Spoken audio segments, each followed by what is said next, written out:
Alex Belfield. But Maria Friedman is just one of those names that you would give the part to whether you'd heard her sing or not. How are you? I'm very well, very happy with that start. It doesn't quite work out that way. As you get older, they sort of diminish. But This is really a phenomenon, this show. I mean, it is selling out every single night. You can't get a ticket for love nor money. Michael Crawford's in it. Let's start with that. What is it like being on stage with Michael? Because he's such a personality. he's huge, isn't he? He's huge because he's wearing a fat suit. But I mean, his personality is enormous, and his craft is extraordinary. His technique is, I mean, he is like clockwork. He never misses. He never misses a joke. He never misses a moment.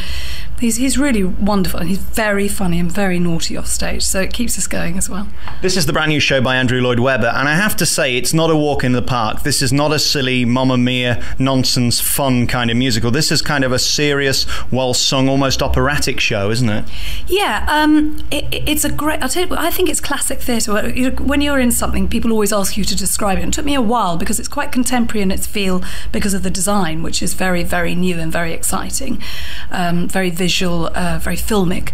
But actually, it's classic theatre. Whether it were a play or a musical or anything, it's sort of almost irrelevant because it's great storytelling. It's a wonderful, twisty, turny, tense story.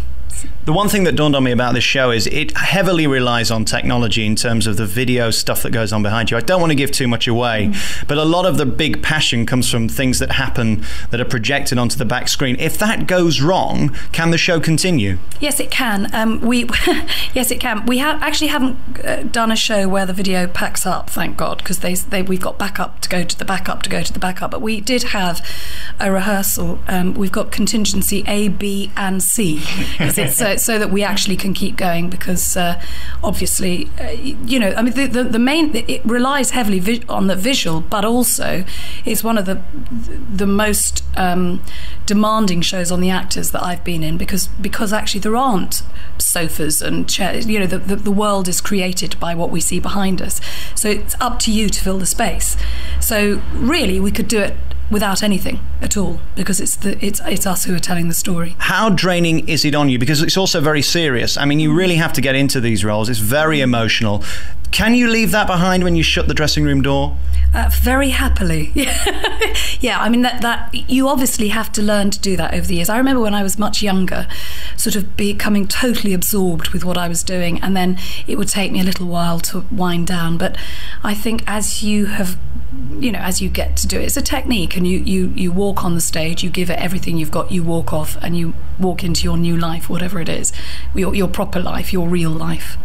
It's written by Andrew Lloyd Webber, and everybody knows he really is. Him and Cameron are the two big names in musical theatre, certainly in this country and on Broadway as well.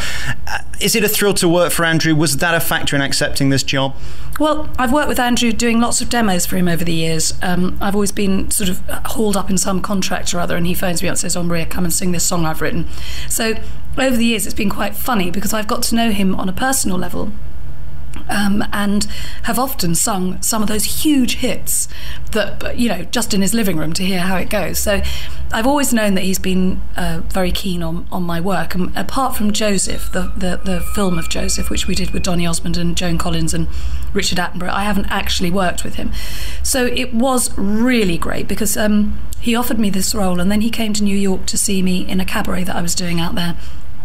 And when he saw the cabaret, he said, "I'm rewriting the role. I'm going to make it just do everything because I want to get all those bits of you that I saw in the cabaret." And I thought, yeah, sure, he did. So I'm never off the stage. And it's great because I've got comedy and drama and tragedy and passion. And it's an amazing roller coaster for an actor. It's great. Why you? Why me? Why are you the trusted voice that he would rely on to make the best of his songs? If you sing it badly, he might throw it in the bin, and it could have been one of those huge numbers. Well, I suppose because he knows that I've been a musician for a long while, and also because I've got a voice that can do lots of things. It can go high, it can go low. So it has the range so that he can actually hear whether it's singable. And I suppose that's just why, because it's quite a versatile instrument. Thank God. I suppose the problem with that, though, is that he'll keep testing you. If he knows you can get those high notes, he's going to write a ton of them, isn't he? Well, it's very funny. He did do that, and there were a couple of notes in this show that sort of come out of the blue, and they're incredibly high. And I just said to him, "You've got to be joking. 8 shows a week." He said, "Oh, go on, Maria, have a go." And I said, "Okay, I will have a go, but if I can't do it, then you're going to have to find another way." And I'm managing, so it's fine. And he was right. It's really good to be tested, though, isn't it?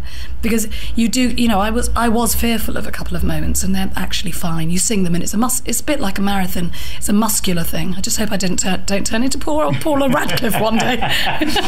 You've probably heard that I'm an amazing singer. You probably heard on the grapevine. I am really brilliant. No, when I'm in the shower, I'm fantastic. And sometimes I'll sing, songs from this musical or whatever, and I get to that note, and I know I'm not going to get it, and I never do get it. Do you ever go on stage? Well, do you know what I mean, though? I always think that when I'm watching these shows, and you go, it's coming, those notes are they going to get it? And you always do. But do you always get it? Of course, there's been times when I don't. I would say it's a pretty 99% so far in this run. There's been one night when I cracked on a note, but it was an emotional note, so I just made it look like it was. Yeah. And I had a lot of friends in that night, and I was, of course, like, did you hear? And they said, nah. I mean, yesterday I had a tummy upset in the middle of, and I'm never off the stage. And I thought, oh no, I'm going to be sick. This is really, really great. This is good. And actually being on stage thinking it is not a funny thing. And I had to leave in the middle of the funeral, run into my dressing room, followed by 5 people who said, what's going on? What's going on? I said, don't worry, I'll be back. Was sick, ran straight back on again, and and carried on. It was just amazing. And then in one of the quick changes, behind a screen, which I do a change on stage, when I got there was a stage management with one of these Imodium tablets behind the screen saying, have this, and then you just carried on and so it is amazing, that thing, the show must go on, but it has to. You can't just stop. There are 1,500 people sitting out there, and you can't say, excuse me, I don't feel very well. You have to get on with it. And I was thinking, when can I get off this stage? I was trailing forward, fast forwarding to the moment where I could possibly get off. And then it was just overwhelming. I just had to get off. And I got back for the night, leaving these two, the whole stage was empty except for these 2 actors who looked like they'd been shot. They were thinking, now what? Where is she? But I just got back in time for probably my biggest sing of the whole show, which is a great, huge outpouring about my sister, and it's just it was a very scary moment. But it is scary if an actor is, it suddenly disappears off the stage. You've done some amazing productions. I just want to list a few of them. Oklahoma was your start to your career, and was it really? Yeah, it was here in this theatre. Yeah. So that must be kind of ironic, really. I mean, you're at peak again. I mean, they moved out Les Mis, which was really the granddaddy of theatre, really, wasn't they? They got rid of it from this theatre so Andrew could put this new huge production in. I mean, how does that feel? That was amazing, coming back here and because I think it's my favourite theatre in London. It's got so many happy memories, and I was back row chorus when I was here, and sort of worked my way up into doing understudies, and then ended up playing the lead here just for 2 weeks as an understudy. But to come back here and actually be the lead in a show, really, it makes sense of all that. So it's quite an old run up to this point, so it was a nice reflection. The last time you were here, were you in this starry dressing room? No, I was on the fifth floor, and there were loads of cockroaches, if I remember. But the lift's the same. No, I wasn't in this lovely dressing room, which they built for me. The way I know whether they've given me the stars of a musical is whether I have to walk upstairs. And 5 years ago, I'd have to go right to the top of the building. Now I just walk in, and there I am, a key to your door. Yeah, well, we feel the same. Yeah. Now, okay, so we've got Oklahoma. You started with that. You've done Chicago and The Witches of Eastwick. That was a great production. Ragtime you just did. And you mentioned earlier the Joseph video that you did with Donny Osmond. Of course, you forgot the legend in that show. Who was that then? Well, Christopher Biggins was the master baker, wasn't he? Yeah, he was. He was very funny. Never a more appropriate role. No, very good. Roll, baker, bread, very good, yeah. Listen, that was a great show. Donny Osmond, I mean, did you enjoy working with him? To be honest with you, Joseph, I think, is one of the worst shows in terms of musical theatre. It really isn't a great show. Well, it isn't for adults, is it? It's a kids' musical, and I think even probably Andrew Lloyd Webber would admit you cannot compare Joseph with this, can you? Well, there's no point comparing anything, is there? That would be rather silly. But I have to say, I was surprised how many children adore it. My biggest fan base now is 4-year-olds. And they just love it. They watch it over and over again. It really does hit the spot for very young people. So I can't criticise it because my own children adore it. So most of us can sing a lot of the songs in Joseph. Yeah. I wouldn't even attempt to sing one of your songs in this. Do you see what I'm saying? No, completely. I mean, this is definitely a mature. This is Andrew at his most mature, I think. Don't you? Absolutely. I mean, it's got bits of Benjamin Britten in it, and I mean, I think it's still very accessible, but it is challenging musically. It's certainly challenging to sing. And I mean, the score, I think, is the most perfect thriller score because it starts and it's got tension in it, and it's edgy, and you are sort of, for me, quite breathless, wondering what's going to happen. But he marries that with his music all the way along. It's a brilliant thriller. I've spent the last 4 years doing these interviews, and I've been at Mamma Mia. Great show if you want a bit of nonsense. We Will Rock You. It's fantastic. Maz Murray, who plays Killer Queen, we've had her on the programme. Brilliant. But it's not really proper musical theatre. I mean, it's more of a touring live rock show, isn't it? It's not like Ragtime, Chicago. It's not like Oklahoma. No. I mean, I must say, I obviously, as a performer, prefer the sort of more traditional. I do a lot of Stephen Sondheim stuff. I love stuff which is actually, kind of makes you think and feel, and not just happy. Because I mean, I think this does have moments of great joy. I mean, it's joyous moments and loving moments in this as well. But it is certainly something that you'll feel the entire gamut of emotions. By the time you leave, you will have, you're quite wrung out. I mean, a lot of my friends just say, "Oh God, I'm exhausted." Just you go with these characters and you feel for them. Whereas I actually haven't seen Mamma Mia. I'm not because I've always been working, and if I am not working in the theatre, I tend to not go to the theatre because I've spent so much time in these places. But everyone says it's the best night out. You're just singing and dancing and everything, and it lifts your spirits. But I'm not sure how. I think this is like a rich wine or a really full meal. Maybe it's different than just. It's not a cocktail. It's a proper, robust claret.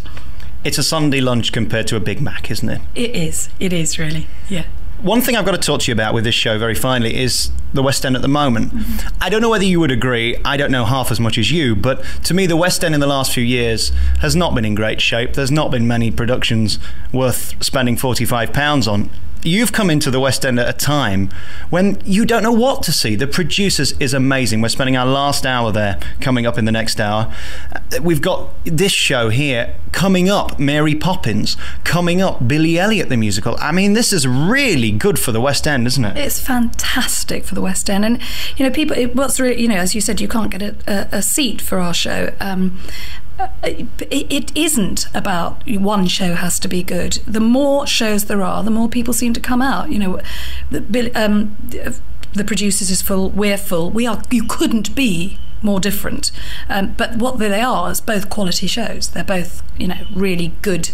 Everything about them has been thought out and beautifully produced. So, bring them on because it just means that it's just a healthier place for people to take the risk to go out. This is a great show. It's a very professional show. The cast are so talented, including yourself. Michael Crawford has such charisma and such ease on the stage. I mean, he does something with an animal. I don't even want to give it away, that most actors, I'm sure, wouldn't dare do, because I'm sure 9 nights out of 10 it goes wrong. He loves it. It's almost as if he wants it to go wrong because he has the confidence to deal with it. That's so rare, isn't it? It is rare, yeah. I mean, they say don't work with animal children. You should put Michael Crawford in that as well, because I mean, he basically can do anything. Yeah, if he's on a stage, that's where you're gonna, you're gonna be watching. He's amazing. Maria Friedman, thank you so much for sparing the time to talk to us today. I know you're a very pressured, busy, and certainly important lady here in the West End, and you've had such an amazing career, and I wish you all the success in the future. Thank you so much. Thank you. We're going to play a song now from this show, I Believe My Heart, which is the theme that kind of runs through this whole show. It was released as a single, and it is a great song. It's Andrew Lloyd Webber back at his best, isn't it? It is. I think the whole score is Andrew Lloyd Webber at his very best. The Alex Belfield In Conversation podcast with daisymedia.co.uk. Alex Belfield.